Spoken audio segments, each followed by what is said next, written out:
અંકલેશ્વરમાં 2 દિવસમાં પડેલા 9.6 ઇંચ વરસાદે માર્ગો ધોઈ નાખ્યા છે.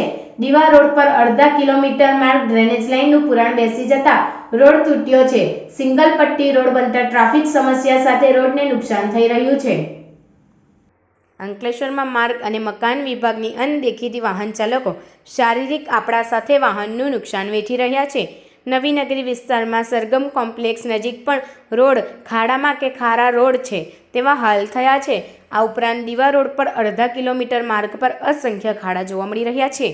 પાલિકા દ્વારા અહીં સ્ટ્રોમ વોટર ડ્રેન બનાવી રોડ પરથી નવી ડ્રેનેજ લાઇન નાખી છે, જેના પર ચોમાસા દરમિયાન ઇજારદાર દ્વારા વેટ ઉતારી યોગ્ય પુરાણ કર્યા વિના બસ ડામરનો લપે તો મારી દીધો હતો, જેને લઈ છેલ્લા 2 દિવસમાં પડેલા ધોધમાર વરસાદમાં ડ્રેનેજ લાઇન ઉપરની પુરાણ વધુ બેસી જતા 4 લેન જેવો રોડ સિંગલ પટ્ટી બની જતા ટ્રાફિક સમસ્યા પણ વકરી રહે છે, તો લોકો ખાડે ગયેલા રોડમાંથી પસાર થવું મુશ્કેલ પડી રહ્યું છે. ભરૂચી નાકાથી 3 રસ્તા સર્કલ માર્ગ પર તો જાણે વાહન ચાલકો કોઈ ચકડોલમાં બેસી પસાર થઈ રહ્યા હોય કે પછી ડાન્સિંગ કારમાં બેસીને ડાન્સિંગ રોડ પરથી પસાર થઈ રહ્યા હોવાનો અનુભવ કરી રહ્યા છે. વાહન ચાલકો એક ખાડામાંથી બચે તો બીજા ખાડામાં પટકાઈ રહ્યા છે, જેને લઈ તેને શારીરિક પીડા સાથે વાહનોને પણ ભારે નુકસાન થઈ રહ્યું છે.